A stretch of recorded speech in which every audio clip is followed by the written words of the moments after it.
Fala rapaziada, tudo certo? De volta para mais um vídeo aqui no nosso canal. Vamos analisar o empate do Santos em Belo Horizonte, lá no Independência, contra o Atlético Mineiro, 0-0, primeiro jogo das oitavas de final da Copa do Brasil. Um jogo que, pelas estatísticas, mostrou um Atlético que chutou mais a gol, mas em questão de chutes certos houve uma igualdade, 4 chutes do Atlético com 3 do Santos, contra 3 do Santos, e na posse de bola, o Santos tendo vantagem novamente, 58% de posse de bola na partida. E o principal, o Santos teve 11 escanteios mais que o Atlético, trocou mais passes, e praticamente o Everson não foi colocado em risco, né? Claro que teve uma outra finalização um pouco mais perigosa do Atlético, alguma outra chegada um pouco mais incisiva, mas em linhas gerais o Santos não sofreu com uma blitz do adversário, né? Não foi um sufoco. Pena que foi pior no segundo tempo do que foi no primeiro. No primeiro tempo o time começou se impondo, né, que é uma característica, mas faltou, e nas partidas fora de casa tem realmente sido um detalhe importante, essa coisa de finalizar de uma forma mais eficiente, né, e que faz toda a diferença num torneio mata-mata. Vamos lembrar que contra o Vasco, fora de casa, o Santos perdeu, como tinha perdido do Atlético Goianiense. Então, e fora de casa, desta vez empatou. Vai poder resolver no Pacaembu no dia 6. Atenção, porque no vídeo anterior até me compliquei, falei que era semana que vem. Não é semana que vem, obviamente. Perdão, é só no dia 6. Assim como o jogo contra o Palmeiras no sábado não é no Allianz Parque, também errei ontem no vídeo anterior. É no Pacaembu, porque vai ter mais um show lá no Parque das Alianças, tá certo? Então, o resultado a gente não pode dizer que é ruim. Você empata num jogo de mata-mata fora de casa, não tem mais a questão do gol qualificado. O empate por 0-0 antes, quando tinha um gol qualificado, era um problema, porque o adversário vinha aqui na Vila, no Pacaembu, fizesse um gol no Pacaembu, fizesse um gol, aí o Santos correria e empatasse. Foi o que aconteceu com o River Plate do Uruguai, né, na Copa Sul-Americana. A questão do gol qualificado é que eliminou o Santos. Então, como não tem gol qualificado, tanto faz 0-0, 1-1, 2-2, 3-3, 5-5, 11-11, não vai fazer diferença nenhuma. Então o Santos joga por uma vitória contra o Atlético para se classificar, desde que respeite o time do Galo, né? Eu digo respeite não no sentido de menosprezo, mas respeite tecnicamente. Saiba que ali tem um time que tem alguns jogadores experientes que não foram tão bem na partida desta quarta-feira, o Ricardo Oliveira, o Casares, o próprio Giovani, o Elias, o Hever, são caras que estão acostumados a jogos decisivos. E principalmente por serem experientes, eles certamente virão ao Pacaembu transferindo a responsabilidade para o Santos. O Atlético vai ter uma postura completamente diferente. Vai vir aqui para se defender, especular um contra-ataque, uma bola esticada, enfim. E aí o Santos vai ter que construir o placar, o resultado, né, como fez em outras partidas. Por ter sido um jogo em que o Santos não perdeu na ida, obviamente credencia-o a ser um pouco mais considerado como favorito. Tem, portanto, um leve favoritismo para passar de fase, mas não tem nada resolvido. A gente sabe como é que funcionam esses torneios de mata-mata, especialmente quando você tem rivais tradicionais do outro lado. Então, foi um jogo em que o Santos, claro, não teve o mesmo brilhantismo técnico de outras partidas, não dá nem para elencar aí muitos destaques individuais, apesar de que eu gostei muito do Jean Lucas. Concorda, produtor? O Jean Lucas achei que foi muito bem. O Sampaoli, aos poucos, foi adaptando o Jean Lucas. Ele entrou no lugar do Alisson. Eu acho o Alisson um jogador muito útil para o elenco.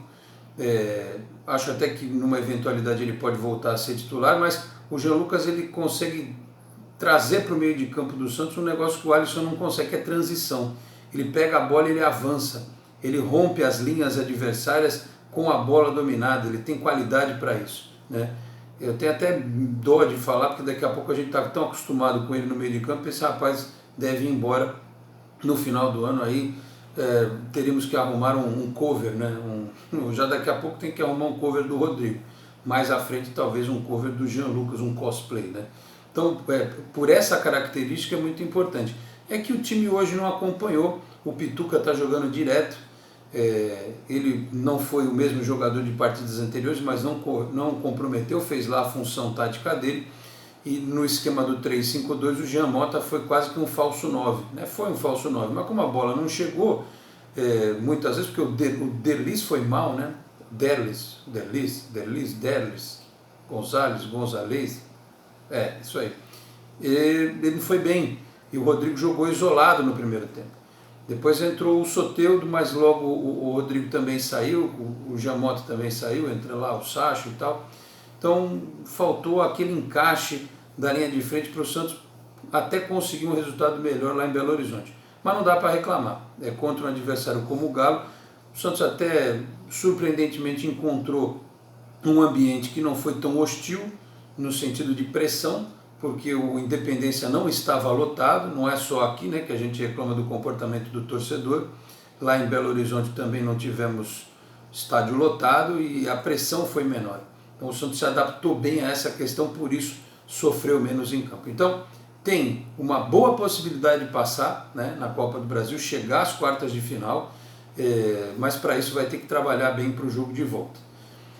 Antes de qualquer coisa, antes de falar do jogo de volta, o Santos vai ter aí uma sequência de campeonato brasileiro. Começa com o Palmeiras sábado, lá no Allianz Parque, no Pacaembu, já estava errando de novo. Que time o São Paulo vai colocar em campo? O Sanches pode voltar, né? Descansou durante essa partida da Copa do Brasil. Como o Jorge andou tomando várias traulitadas no jogo, né? Não sei se também não era jogo para voltar um pouco o Felipe Jonathan, não sei se o esquema vai continuar com os 3 zagueiros, enfim.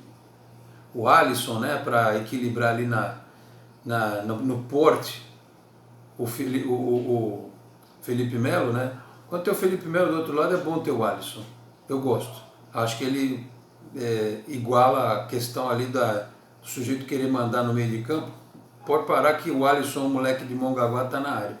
Então, eu acho que o São Paulo pode mexer em alguma coisa nesse sentido. Aliás, o São Paulo que vai voltar, né? Eu acho que ele fez falta ali na linha, do lado, né? Dirigindo o time. O time se habitua, né? Pega o hábito de ter o cara ali do lado, gritando, empurrando, olhando, mexendo e tal. Talvez o Santos tenha sentido um pouquinho a ausência do São Paulo ali, que cumpria suspensão automática. E volta contra o Palmeiras. Pensando em Campeonato Brasileiro, é um confronto que é uma final, como foi contra o Grêmio, como esses jogos contra os times da parte de cima da tabela, todos serão.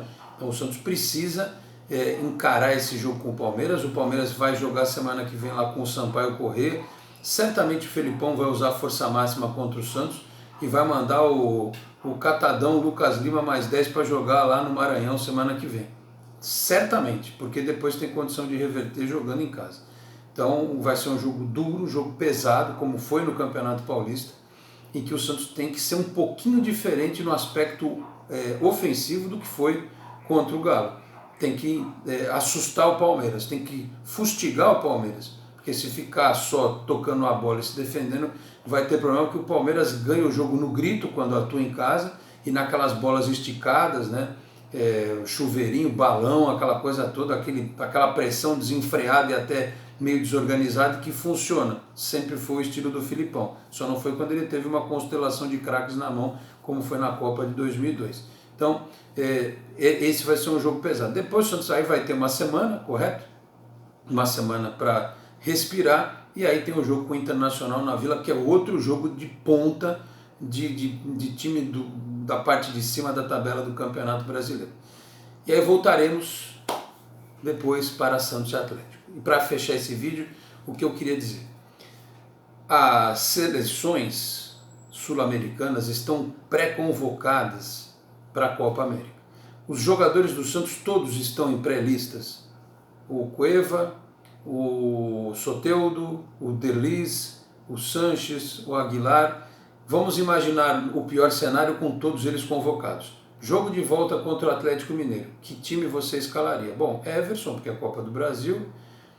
Pode voltar os dois zagueiros com Veríssimo e Gustavo Henrique. Nas laterais o Jorge e o Vitor Ferraz. Aí no meio você faz o Jean Lucas.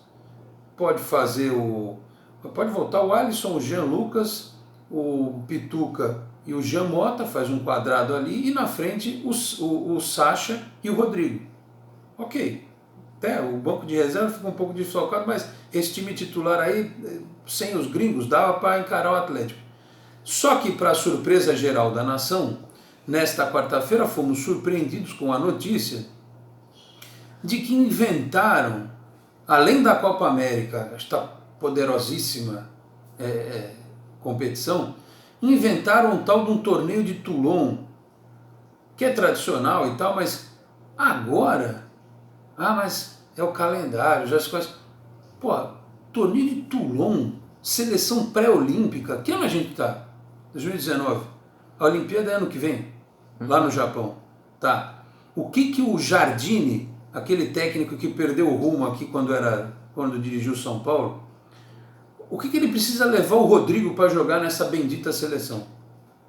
Precisa ser testado na seleção olímpica, o Rodrigo? O Vinícius Júnior precisa ser testado na seleção olímpica, pré-olímpica? Você acha que se ele não for convocado, ou se ele for convocado jogar mal, não vou levar para a Olimpíada? Esquece, meu caro. Tá convocado já, eu estou convocando antes. Pode ser qualquer um na seleção olímpica, o Jardine, o Jardineiro, qualquer um. Minha tia, qualquer um.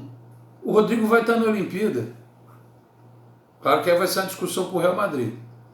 Mas vai. E aí eu penso o seguinte, você já perde com seleções sul-americanas vários jogadores. Aí vem o cara e convoca para um torneio que é assim, ele vai do nada a lugar nenhum. Que ele precisa fazer observações. Dá uma semana de treino para os caras, é muito melhor do que jogar torneio de Toulon. Seleção brasileira ultimamente só serve para isso, para encher a paciência. Teve um ano aí que o Santos perdeu o Neymar, né, no começo de temporada, que foi jogar lá Sul-Americano, Sub-20. Não dá mais. Seleção de base para testar é para moleque que está no Sub-20, entendeu? É isso que o técnico tem que fazer. Ele está lá para garimpar os caras para a seleção. E não para ficar testando o jogador que todo mundo já conhece o potencial. Ferra a vida dos clubes. Eu só espero, em sã consciência, que o presidente do Santos tenha a voz junto ao presidente da CBF. Que isso seja tratado e que isso seja desconsiderado. Não só ele, tem um monte de time reclamando aí que tem moleque sendo convocado. Para a sorte do Santos, o Real Madrid já disse que não quer também. Porque quer contar com o moleque lá para fazer a pré-temporada e coisa e tal. Porque, senhores, imaginem o seguinte, se o Rodrigo tiver que jogar contra o Inter e se apresentar no dia seguinte a esta bendita seleção, o Santos já vai perder ele daqui a pouco. Vai perder por mais 4 jogos. A decisão contra o Atlético e o clássico contra o Corinthians, inclusive. Então, quer dizer, o jogo contra o Internacional, o jogo com o Internacional seria o último. Então, a decisão contra o Atlético, o jogo contra o Corinthians, o jogo com o Ceará e tem mais um outro, que eu não lembro agora. Sabe? Não tem o menor cabimento um negócio desse. Tirar o moleque de um momento decisivo, sendo a você dissesse assim, olha, tá, vai ser na fase do Campeonato Brasileiro, que são rodadas regulares. Mas você está falando de uma classificação. Se ele não joga, o Santos perde. Vai dizer assim, mas se não tem certeza que se o Rodrigo jogasse vai se classificar. Mas é óbvio, se você perde um jogador de um quilate técnico desse, a tua chance de ganhar o jogo é muito menor. Então, eu continuo não entendendo o porquê a CBF dá poderes a esses técnicos de seleção para que eles simplesmente avacalhem o produto que é dela. Já não chega essa invenção agora de botar a Copa do Brasil no pay-per-view. Não tem o menor cabimento isso. Quando você contrata serviço de pay-per-view, é para o Campeonato Brasileiro. Eu nunca vi pay-per-view da Copa do Brasil. Mudaram a regra do direito do consumidor com a bola rolando no meio da história. Quando a Copa do Brasil começou, ninguém tinha assinado o pacote de pay-per-view para a Copa do Brasil. E agora vão inventar essa moda aí. Ou seja, é um jogo de decisão. É um torneio da CBF, interessa a ela ter bons jogos. Porque senão perde completamente a moral. O teu produto sendo desvalorizado por uma seleção que ninguém vai ver. Porque ninguém está nem aí para a seleção olímpica. Ganhou a Olimpíada no Rio de Janeiro, pode jogar com o Sub-11. Já foi. Não tem mais necessidade disso. Atrapalha a vida dos clubes. Então, o Pérez tem que ligar pro... É o Florentino ainda? Uhum. Pérez liga para o Pérez. 2 Pérez. O Pérez de lá e o Pérez de cá. Ele bigodon, no bigodon. Vão lá e enchem o saco do presidente da CBF. Para que o moleque não vá para esse bendito desse torneio infame que vai, repito, do nada a lugar nenhum. Porque, olha, se o Rodrigo for para esse torneio e o Santos perder ponto importante no Campeonato Brasileiro e cair na Copa do Brasil, põe na conta da CBF mais uma ferrada daquelas históricas que a CBF dá no Santos. Tipo 95, tipo convocação antes de mata-mata da Libertadores, tipo convocação durante mata-mata da Libertadores. Os seus caras já fizeram tudo isso com o Santos. Então, por gentileza, me façam o favor. Resolvam com a CBF e não deixem esse moleque jogar esse bendito desse torneio.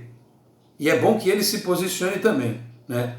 É bom que ele, internamente, não precisa ser em público, porque a gente sabe que tem que fazer média, né, com a CBF, porque senão o cara se queima.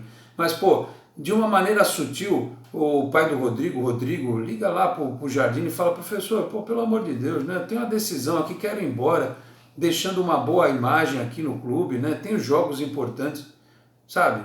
A CBF que não me faça essa palhaçada de desfalcar o Santos e também os outros clubes, porque é preciso ter isonomia, ter igualdade de tratamento, ser justo. Não é só o Santos que vai ser prejudicado, outros times também vão ser. Então que esse torneio aí, ele desconvoque esses moleques todos e pegue lá, sei lá, os moleques do Sub-20 mesmo, do Santos, do São Paulo, do Palmeiras, do Flamengo, pegue algum moleque que está na Europa e vai, que se lasque o torneio de Toulon. Não tem, repito, tem o menor cabimento um negócio desse, tá certo? Meus amigos, é isso por enquanto. Queria agradecer mais uma vez a audiência de todos, peço para que vocês curtam o nosso vídeo. Quem não for inscrito, por gentileza, se inscreva no canal, ative o sininho para receber as notificações. Eu volto daqui a pouco, logo, em breve, com mais um vídeo, até porque daqui a pouco a gente já está respirando o clima de Palmeiras e Santos, Santos e Palmeiras no sábado lá no Pacaembu, tá certo? Muito obrigado a todos, um grande abraço e até a próxima. Tchau, pessoal.